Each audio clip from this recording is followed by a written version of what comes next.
کیونکہ ہر زبان تہذیب ایک رکھتی ہے، یاد رکھو. مجھے اصل میں تو کچھ بولنا تھا، لیکن کیا کروں، کچھ باتیں ایسی ہوتی ہیں جن سے میں گزر نہیں سکتا ایسے ہی سرسری طور پر. دل چاہتا ہے کہ آپ کو وہ بات سمجھا کے ہی گزروں جو مجھے سمجھ آ رہی ہے، تاکہ ہو سکتا ہے کوئی اللہ کا بندہ بدل جائے، کوئی سن لے، کوئی سمجھ لے.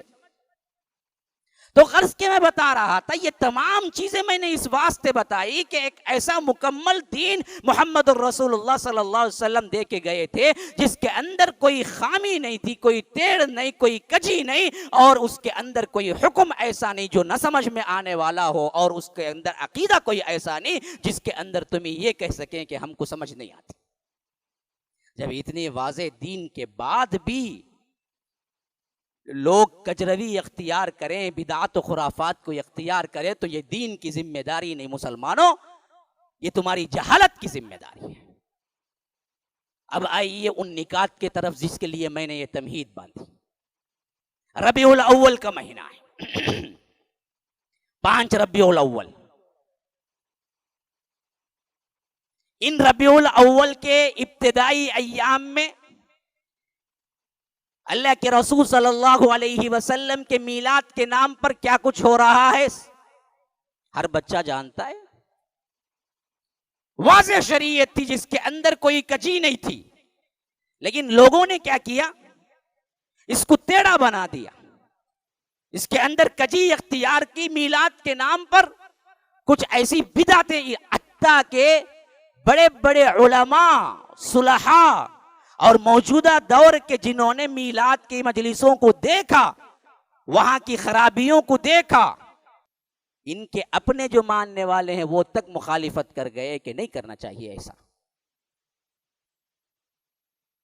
یہ میلاد کے نام پر منانے والے جلوس کے بارے میں علماء اہل عرب تو یہاں تک کہہ گئے ہیں، شیخ عثیمین وغیرہ، تو بدعت ہے، صراحتاً بدعت ہے، کل بدعت ضلالہ، اور اب بدعت گمراہی ہے، وَكُلُّ ضَلَالَةٍ فِي النَّارِ، اور ہر گمراہی تمہیں لے جا رہی ہے جہنم کی طرف. اچھا، یہ ایک رخ ہے. میں زیادہ تفصیل میں نہیں گیا کیونکہ لوگ دیکھتے جو چیز ہے اس میں کیا تفصیل میں جائے. بدعت ہے ہر وہ کام جو آج میلاد کے نام پر کیا ہے، یہ 12 دن یا 12 دن یا 12واں دن بناتے ہیں.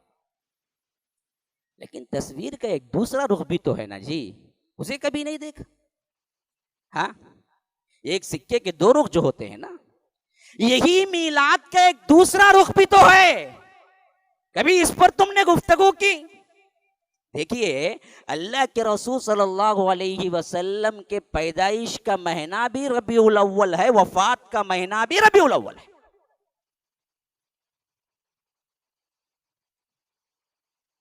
اس بات میں کوئی اختلاف نہیں کسی کو. وفات بھی ربیع الاول ہی میں ہوئی، پیدائش بھی ربیع الاول میں ہوئی. ڈیٹ کا فرق ہے، اور فرق بھی ڈیٹ کا کس میں ہے؟ پیدائش میں، وفات میں نہیں ہے. کسی کے پاس 8 ہے، کسی کے پاس 6 ہے، کسی کے پاس 9 ہے، کسی کے پاس 12 ہے، کسی کے پاس کوئی اور ہے. متعدد اقوال آئے، کسی پر اتفاق نہیں ہے علماء کا. بعضوں نے بڑی شدت کے ساتھ 12 ربیع الاول کے لیے کوششیں کی ہیں، لیکن اتفاق نہیں ہے علماء کا. بلکہ بعض تو کیا ہے، سائنسی لحاظ سے آج کے کیلکولیشن کے حساب سے تو 9 قرار دیے ہیں. رحیق المختوم وغیرہ میں 9 ربیع الاول پیدائش، لیکن 12 ربیع الاول کی وفات پر کسی کا اختلاف نہیں ہے. وفات 12 ربیع الاول کو ہوئی، تو آج کے حساب سے آج 5 ربیع الاول ہے. تو یاد رکھو، یہ وہ دن ہیں جن میں اللہ کے رسول صلی اللہ علیہ وسلم بیمار پڑے، جہاں سے مرض وفات شروع ہوا، جسے کہہ سکتے ہیں مرض وفات. جہاں میلاد کی خوشیوں پر تم بدعات و خرافات کو کیا ہے، ہوا دے رہے ہو، کبھی تم نے اس رخ پر بھی دیکھا کہ یہی وہ مہینہ ہے جو وفات کا بھی ہے، اور وفات سے متعلق جو خبریں آئی ہیں وہ سناؤ اور بتاؤ کہ اللہ کے رسول صلی اللہ علیہ وسلم کس بات سے ڈر رہے تھے وفات کے قریب. ہاں، یہ بہت اہم چیز ہے نا جی. کیونکہ یاد رکھیے، عام بات کرتا ہے تو انسان زندگی میں اسے کہتے ہیں، اسے کیا کہتے ہیں؟ نصیحت. لیکن آخری وقت میں کرتا ہے تو اسے کیا کہتے ہیں؟ وصیت. اور آپ سب کو معلوم ہے نصیحت اور وصیت میں بہت فرق ہے. نصیحت وہ ہوتی ہے جو عام ہوتی ہے، وصیت وہ ہوتی ہے جس پر کرنا عمل ضروری بھی ہو جاتا ہے، خواہ عام انسان کیوں نہ ہو۔ مثلا کیا ہے، باپ نے کچھ کہہ کے بیٹے کو مر گیا، اب بیٹے پہ واجب ہے، اگر وہ حرام نہیں ہے تو وہ کام کرے، کیوں؟ وہ وصیت ہو گئی، وصیت واجب ہو جاتی ہے، وہ اسے چھٹکارا نہیں پا سکتا۔ اس نے کچھ کہا، اپنے ترکے کے متعلق ہی کہا کہ بیٹا دیکھو اتنی رقم جو ہے، جو اس کے اندر کیا ہے وہ صدقہ کرنے کے لیے اسے جائز ہے 1/3 میں، جتنا مال ہے اس کا 1/3واں حصہ، 3 حصے کر کے 1 حصے میں وہ وصیت کر سکتا ہے کسی کو بھی۔ تو بیٹے کو بلایا، کہا کہ بیٹا دیکھو یہ میرے 1/3 کا جو حصہ ہے وہ فلاں آدمی کو دینا۔ اب وہ پورا ترکا نہیں اٹھا سکتے، پورا ترکا، وصیت لازم ہے وہاں پر، اور وہ 1/3 کی جو وصیت کر گئے ہیں ان کو پہنچانا ضروری ہے، کیوں؟ وہ مرتے وقت کہا، وصیت ہو گئی نا جی۔ تو وصیت نصیحت سے بہت اہمیت رکھتی ہے، اور اللہ کے رسول جب وفات کا مرض شروع ہوا اور خطرات دیکھا تو جو خاص نصیحتیں کی ہیں وہ وصیتیں ہیں۔ یہ کتاب باقاعدہ طور پر علماء نے مرتب کی ہے، 55 وصیتیں اللہ کے رسول صلی اللہ علیہ وسلم کی، نصیحتیں نہیں، وصیتیں۔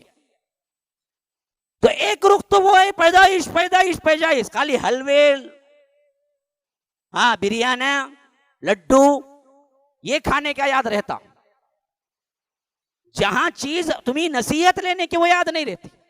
مرض وفات جو شروع ہوا وہ انہی دنوں شروع ہوا، تقریباً سفر کی اینڈنگ ربیع الاول کی ابتدا تھی، جہاں اللہ کے رسول ایک جنازے سے ہو کے آئے، یعنی ایک انصاری جنازہ تھا جس کے لیے اللہ کے رسول گئے اور وہاں بیٹھے رہے، کیونکہ جنازہ بھی تیار نہیں ہوا تھا، یعنی خبر تیار نہیں ہوئی تھی۔ پھر اس کے بعد تدفین ہوئی تو اللہ کے رسول واپس پلٹ رہے تھے، 1 ربیع الاول تھی یا آ کر سفر کا آخری دن تھا، جب اللہ کے رسول یوں اپنے سر کو پکڑے ہوئے آئے اما عائشہ کے پاس، شدید سر درد، اور ادھر جب اللہ کے رسول داخل ہوئے تو اما عائشہ بھی اپنے سر کو ہاتھ پکڑے ہوئے تھی، شدید سر درد۔ پوچھا کہ عائشہ ہوا کیا؟ کہا کہ اللہ کے رسول شدید سر درد ہے۔ اپنا سر درد اپنی بیوی کے لیے قربان کیا، خود محمد کتنا چاہتے تھے صلی اللہ علیہ وسلم۔ ہم اپنی انا لاتے ہیں، عورتوں کے ساتھ حسن سلوک کے معاملے میں یہ بہت اہم چیز تھی کہ اللہ کے رسول صلی اللہ علیہ وسلم نے اما عائشہ کا سر اپنے گود میں رکھا، اپنی تکلیف نہیں بیان کی بلکہ اما عائشہ کی تکلیف کو پہلے رکھا، کہا کہ عائشہ ڈرو مت، اگر تمہیں کچھ ہو جائے، یعنی اس شدید درد میں وفات ہو جائے، تو میں تمہیں اپنے ہاتھوں سے نہلاؤں گا، کفناؤں گا، اور اپنے ہاتھوں سے تمہیں دفناؤں گا، یہ اعزاز تمہیں ملے گا۔ گویا کہ ڈھارس بنا رہے ہیں۔ یہاں اتنے کھلے الفاظ میں بیوی کے لیے شوہر نہلا سکتا ہے، کفنا سکتا ہے، دلائل ہیں، ادھر یہاں کا ایک طبقہ کہتا ہے کہ مرتے ہی حرام ہو جاتا ہے، دیکھنا بھی نہیں کہتے شوہر، یہ دیکھو کیا ہے، پوری زندگی ساتھ میں گزارا انہیں، پاپ بیچارہ، اسے لے جاؤ باہر کر ڈالتے، کون کی باہر کا آدمی، آؤ آؤ دیکھ لے کے چل جاؤ گا، عقل ماری گئی، کیا کریں گے؟ رشتہ ازواج ختم ہو جاتا، کون بولے جی تم نا؟ اللہ کے رسول صاحب کہہ رہے ہیں اگر تم میرے سے پہلے یعنی میری زندگی میں مر جاؤ تو میں تمہیں پیار سے نہلاؤں گا، کفناؤں گا، دفناؤں گا، اور ادھر کیا ہے لوگ چیخ رہے ہیں۔ اللہ رحم کرے، کچھ نہیں کہہ سکتے، جب عقلوں پہ امام کے اقوال کو حدیث سے زیادہ سمجھنے لگ جائیں تو یہی حال ہوتا۔ اچھا، اس کے بعد حضرت اما عائشہ تو صحت مند ہو گئی، لیکن اللہ کے رسول صلی اللہ علیہ وسلم کی بیماری بڑھتی گئی، اور شدت جو اختیار کی، ہر سیرت نگاروں نے لکھا 7 یا 5 دن، آج دیکھو 7 یا 5 دن باقی رہ گئے ہیں نا جی، 12 ربیع الاول کے حساب سے، یا نہیں 9 ربیع الاول کے حساب سے۔ ابھی ان 4 یا 5 دن بڑے اہم ہیں جس میں اللہ کے رسول نے وقتاً فوقتاً وصیتیں کی، ہر وقت یہی اللہ کے رسول صلی اللہ علیہ وسلم کو ڈر لگا رہتا کہ کچھ غلط نہ ہو جائے بعد میں، جہاں جہاں محسوس کیا وہاں اللہ کے رسول نے صحابہ کو جمع کر کے نصیحتیں شروع کر دی، جس میں سب سے پہلی نصیحت ہمیں ملتی ہے کہ بعد عصر اللہ کے رسول جب نماز کو آ رہے تھے، بعد عصر اللہ کے رسول نے کہا کہ تھوڑی دیر کے لیے بیٹھ جاؤ، لوگ بیٹھ گئے۔ اللہ کے رسول صلی اللہ علیہ وسلم نے انصاف کے تقاضے کی حیثیت سے فرمایا دیکھو میں نے کسی پر کچھ ظلم کیا ہے یا کوئی قرضہ رہ گیا ہے، اللہ کے لیے کہہ دو، کل وہاں نہ کہنا، وہاں کسی کی کچھ نہیں چل سکتی ہے، کوئی گنجائش نہیں ہے، یہاں کہہ کے لے لو۔ صحابہ یہ سن کے زار و قطار رو رہے ہیں، اللہ کے رسول آپ کی جدائی ہم کیسے برداشت کریں؟ لیکن اللہ کے رسول انصاف کا تقاضا قائم کرتے ہوئے فرمایا یہاں پوچھ کے لے لو، کوئی قرضہ ہے، کوئی میری طرف سے تکلیف پہنچی ہے، آج بتا دو میرے سامنے، کل اللہ کے لیے قیامت میں اللہ کے سامنے نہ کہہ دینا۔ یا رب، حقوق العباد کی ذمہ داری کو ذرا دیکھیے، ہم کہاں ہیں؟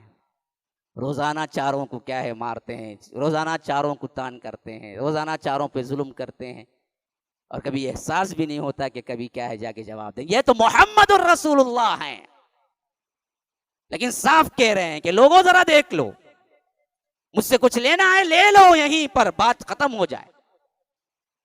بھائی اسرار، ایک صحابی اٹھے کہا کہ 3 دینار اللہ کے رسول فلاں وقت میں آپ نے لیا تھا، شاید آپ دینا بھول گئے۔ تو اللہ کے رسول صلی اللہ علیہ وسلم نے فوراً ارینج کیا، کہا کہ دیکھو ان کو 3 دینار ادا کر دو میری طرف سے۔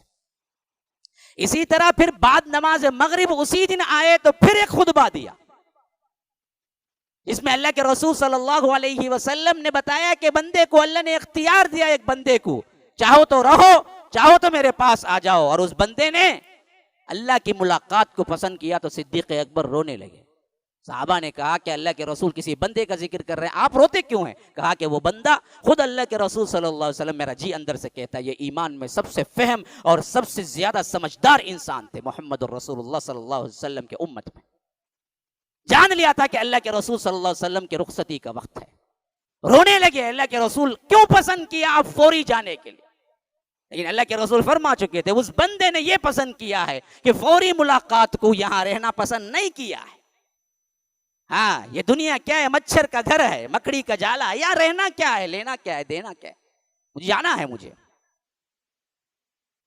پھر 2 دن نہیں گزرے، اللہ کے رسول صلی اللہ علیہ وسلم کی بخار شدت سے ہو گئی، یہاں تک کہ اللہ کے رسول کبھی اپنی چادر اپنے منہ پہ اوڑھ لیتے اور کبھی کھول دیتے، کبھی اوڑھ لیتے کبھی کھول دیتے، اس واسطے کہ کبھی گرمی کبھی شدید سردی، کبھی گرمی کبھی سردی، تو یوں اٹھا لیتے یوں کھول لیتے اور کہتے کہ ہائے درد درد درد۔ یہاں تک کہ کچھ صحابہ وہاں پر جمع ہو گئے تھے اللہ کے رسول صلی اللہ علیہ وسلم کو دیکھنے کے لیے، تو اللہ کے رسول یوں کہنے لگے گویا کہ اپنے آپ سے کہہ رہے ہیں، اور صحابہ نے غور کر کے سنا تو کہہ رہے تھے کہ لعن اللہ الیہود والنصارى اتخذوا قبور انبیائہم مساجد۔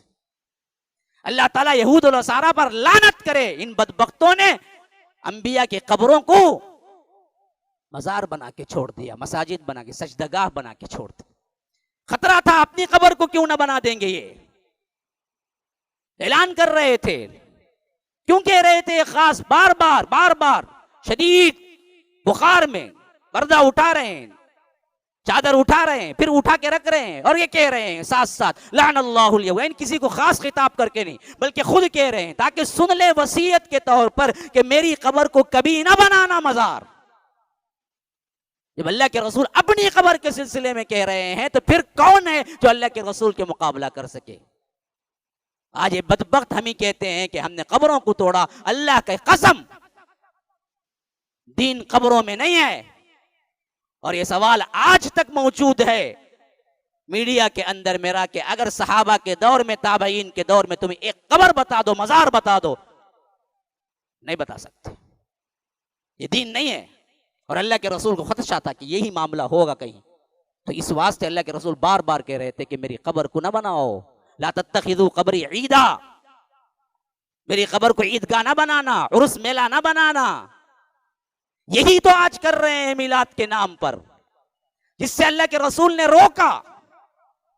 اللہ کے رسول صلی اللہ علیہ وسلم کا پھر آخری وقت آیا، بالکل آخری اسی دن جس دن وفات ہوئی، اس وقت کے آخری کلمات کیا تھے؟ الصلاۃ الصلاۃ وما ملکت ایمانکم، لوگوں نماز نماز، یہ کسی کو خطاب نہیں تھا بلکہ وصیت تھی، خود کہہ رہے تھے کہ لوگ سن لے وصیت کے طور پر، دیکھو نماز نماز نماز کو نہ چھوڑنا، اور اپنے ماتحت لوگوں کو نہ چھوڑنا، لیکن اللہ کی قسم یاد رکھو یہی میلاد کے دن نمازیں چھوڑی جاتی ہیں، اور اس کے نام پر نمازیں چھوڑی جاتی ہیں۔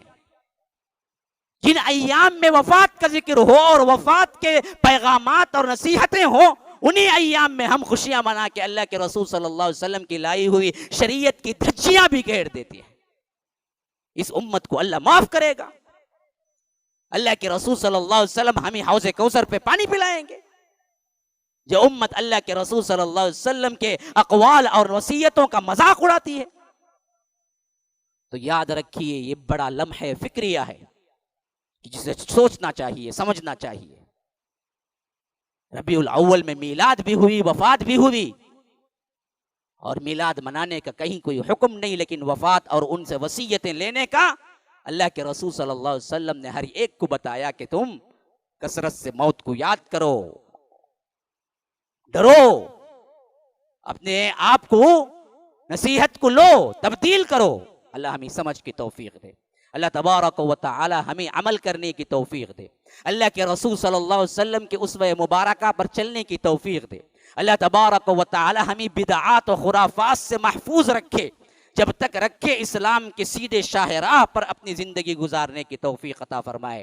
جیسے ہم سب کو یہاں اکٹھا فرمایا ہے امام الانبیاء سید المرسلین و آخرین جناب محمد الرسول اللہ صلی اللہ علیہ وسلم کے ساتھ جنت الفردوس میں بھی اکٹھا فرمائے۔ ھذا وباللہ التوفیق، صلی اللہ وسلم علی نبینا محمد۔ اسأل اللہ لی ولکم ولسائر المسلمین من کل ذنب فاستغفروہ انہ هو الغفور الرحیم۔